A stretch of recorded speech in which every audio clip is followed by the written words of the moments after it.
ஜால் சமையல் அன்பு உள்ளங்களுக்கு நீ நேர வணக்கம். இன்றைக்கு நாங்கள் பல அன்பு உள்ளங்கள் கேட்டபடி தக்காளி சாதம் செய்ய போகிறோம். வாங்கோ பார்ப்போம். அரிசி, தக்காளி பழம் 5 எடுத்தீங்கன்னா 4 வெங்காயம் எடுங்கோ, பச்சை மிளகாய் தாளிக்க, இஞ்சி உள்ளி பச்சை மிளகாய் அரைக்கிறதுக்கு, அதோட கருவாய் ஏலம் கிராம்பு உப்பு, இது தனி மிளகாய்த்தூள், அதோட 4-5 காஷ்மீர் மிளகாய்த்தூளும் போட்டு இடித்தது. இது கருவாய் ஏலம் கிராம்பை நல்லா வெயில காய வச்சு இடித்து தூளாக்கி வச்சுக்கேன். வாங்கோ பார்ப்போம். அடுப்பை பற்ற வைப்போம்.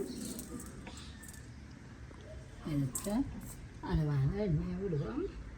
இது நீங்கள் நெய் இருந்தால் நெய்யும் விடலாம். ஒரு கரண்டி நெய் விடுங்கோ.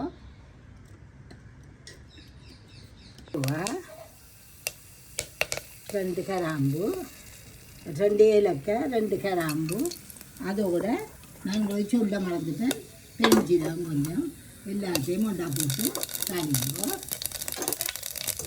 இந்த வெங்காயத்தை போடுவோம்.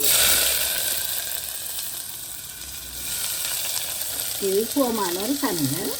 இப்போ நீ நல்லூர் கோயில் போகுது. இதையும் வேண்டி ஒரு பொரிச்சல் ஒன்றையும் பொரிச்சினால பிள்ளைகள் விரும்பி சாப்பிடுவேன்.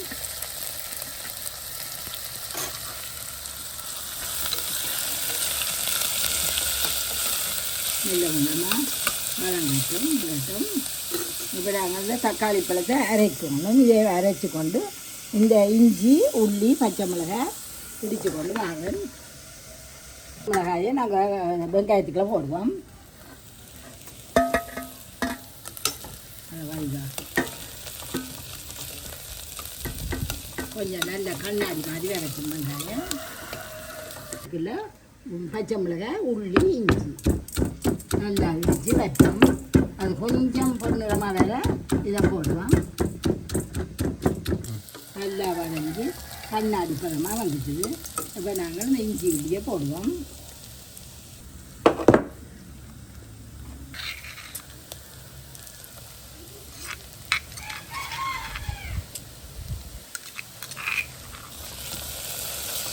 ஒரு 5 நிமிஷம் இது நல்ல பச்சை வாசனை எல்லாம் போய் நல்ல வளங்கட்டும்.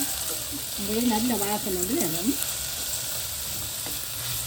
இது தாளித்து கொண்டு இருக்கட்டும். இஞ்சி உள்ளியெல்லாம் தக்காளி பழம் மேய்ச்சி கொண்டு திட்டம் கொஞ்சம் வதங்க விட போடுவோம். இப்போ இந்த ஒரு சிந்த அரிசியை கழுவி தண்ணியை வடித்து விடுவோம். வாங்குவோம்.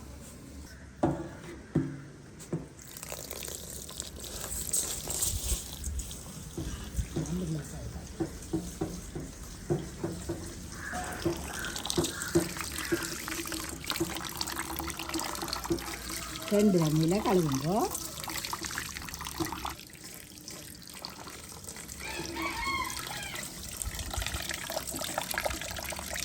இது தனி மிளகாய்த்தூள், அதோட இந்த காஷ்மீர் மிளகாயும் கொஞ்சம் போட்டு அரைச்சினான்.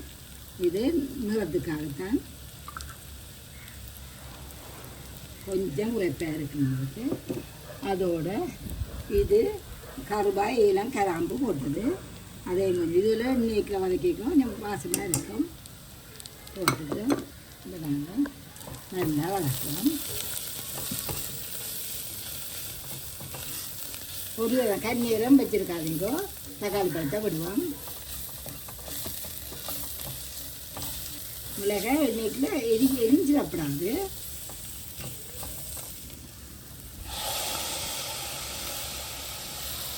நீங்கள் வெட்டி போடுறது பார்க்க அரைச்சி போட்டிங்கன்னா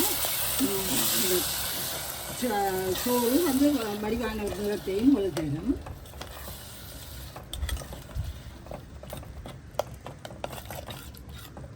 இதில் இப்போ எல்லாம் போட்டாச்சு. நல்லா இந்த தக்காளி பழம் வதங்கட்டும். இப்போ நாங்கள் அரிசிக்கும் சேர்த்து உப்பை போடுவோம். போட்டுட்டு மூடி விடுவோம். இதை இப்போ நாங்கள் சும்மா ஒரு மூடியால் மூடுவோம். ஒரு கொஞ்சம் நேரத்துக்கு அப்போ இதை தந்து பார்ப்போம். நல்லா பாருங்க, எல்லாம் நல்லா கரைஞ்சி இதே உங்களுக்கு வெறும் சோத்தோட சாப்பிட நல்ல ஒரு கறி மாதிரி இருக்கும். நல்லா போட்டுட்டு இப்போ நாங்கள் அரிசியை போட்டு ஒரு 2 நிமிஷம் பிரட்டி எடுக்க போகிறோம். இது நாங்கள் கழுவி தண்ணி வடித்த தண்ணி அரிசி ஊற ஒன்றும் விடையில்லை நான்.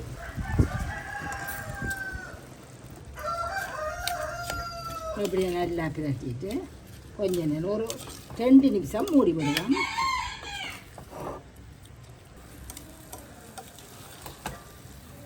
இது வருமாவே சாப்பிட நல்லா இருக்கும்.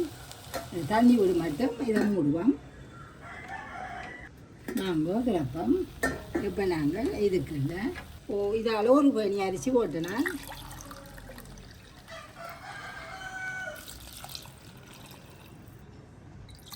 2 மணி விடுங்க. நல்லா கிளம்பிட்டு இப்போ நீங்கள் இதில் உப்பு எல்லாம் பார்க்கலாம் பாருங்க. இதை மூடி விடுங்க.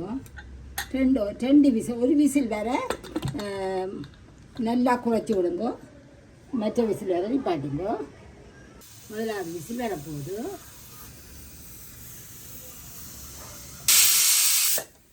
நல்லா குறைச்சி விடுங்க. நெருப்பு நல்லா குறைச்சி ஒரு 5 நிமிஷம் விட்டுட்டு நிப்பாட்டுவோம். திறப்போம். எங்களோட பக்கத்து கீரி பிள்ளையார் கோயிலில் திருவிழா நடக்குது. இதே மாதிரி செய்யுங்க. இது உண்மையாக பிரியாணின்னு பார்த்து எனக்கு இந்த சோறு இருக்கும். நல்ல ருசியாக இருக்கும். நீங்கள் இதுக்கு மச்சமண்டா மச்சக்கறியை மிளக்கறி கறி சாப்பிடுங்க. நல்லா இது கறியே தேவையில்லை.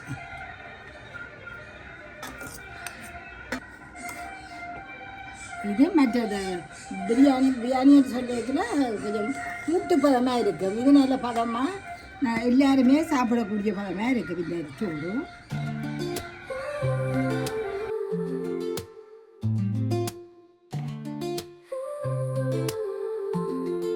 யார் சமையல் அடுப்படி நம் அன்பு எல்லாம் சுவை மணக்கும்